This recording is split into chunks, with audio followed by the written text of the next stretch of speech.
Skozi tekme ste veliko spreminjali udarne enajsterice, niti enkrat se niste dve tekmi zapored zaigrali z isto enajsterico. Ali je to posledica močne konkurence v ekipi?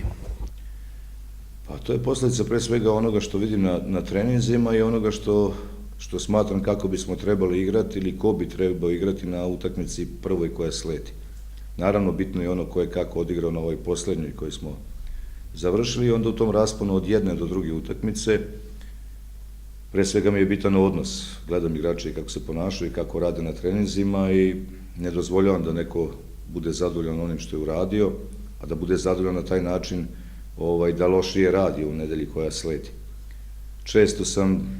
pribegavao nekim menjanjima ili inovacijama za nijansu ili menjao sam i sisteme ili automatski onda menjao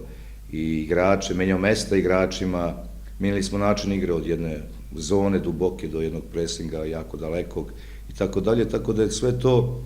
igrače držalo budnim, hteo sam da igrače održim budnim i da jedna prava konkurencija postoji na treningu i da oni vide ko zaslužuje da igra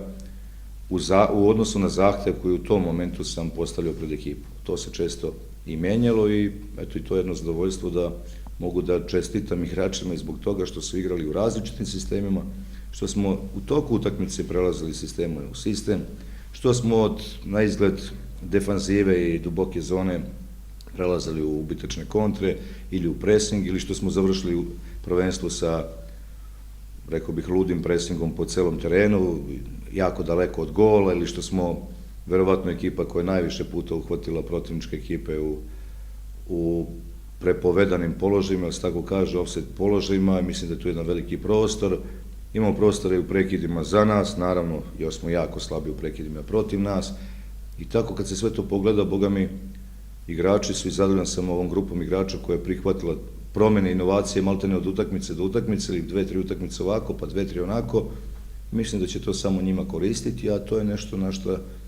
nadam se, naši protivnici i verujem neće imati odgovora ni ovih 15 utakmica koje su ostale u proleću. Da budemo iznenađenje, da budemo različiti i da nikad ne znaju baš kako će sa nama. Kao što otprilike većina ekipa igra na jedan isti način,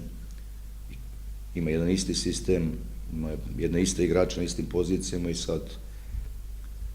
oni tako radi, mi radimo ovako. Sad, da li oni ne moraju, a mi moramo i to je već sad za neku dublju analizu i širu priču. Koliko rezerv ima še ta ekipa in kdaj bi lahko dosegla vrhunec? Pa ekipa ima veliku rezervu, pre svega zato što je svakom, i to ne treba kriti vidljivo sa tribina, da je tu jako puno tehničkih grešaka u primopredaji lopte, u centaršutu, u šutu i to je ono prvo što se uči i ono što se najlakše nauči, to se nauči od malih noga, ako se već nije naučilo kad su bili mlađi, onda je samo stvar jako puno ponavljanja da ta tehnika, pre svega situacijna tehnika, se dovede na mnogo viši nivo. Ta će biti mnogo manje grešaka, ta će biti mnogo kvalitetnije igre u posedu lopte, ta ćemo stvoriti još mnogo više priložnosti i ta ćemo biti i efikasniji. Ako stvorimo još mnogo više prilika, mnogo više ćemo ih i promašiti, ali ćemo i dati mnogo više golova. Znači, tu je pre svega jedan prostor, a ova raznovrsnost i spremnost igrača da igraju na nekoliko pozicija, ali imate igrače koji su igrali i u napadu, i centralno, i u vezi, i na boku, i u zadnjoj liniji, i menjali to i u toku utakmice, igrali na desnoj strani, pa išli na levu, i tako dalje. I oni su sve to kvalitetno odgovorili, to samo govori da, boga mi, možemo doći, možda onaj iduće godine, ako budemo svi na okupu ili većina, ali probat ćemo proleće da budemo jedna polivalentna ekipa i da neki fudbal igramo maltene kao mali fudbal, da je nebitno ko se gde zateku u tom momentu, ali da zna da igra sa loptom, a da može i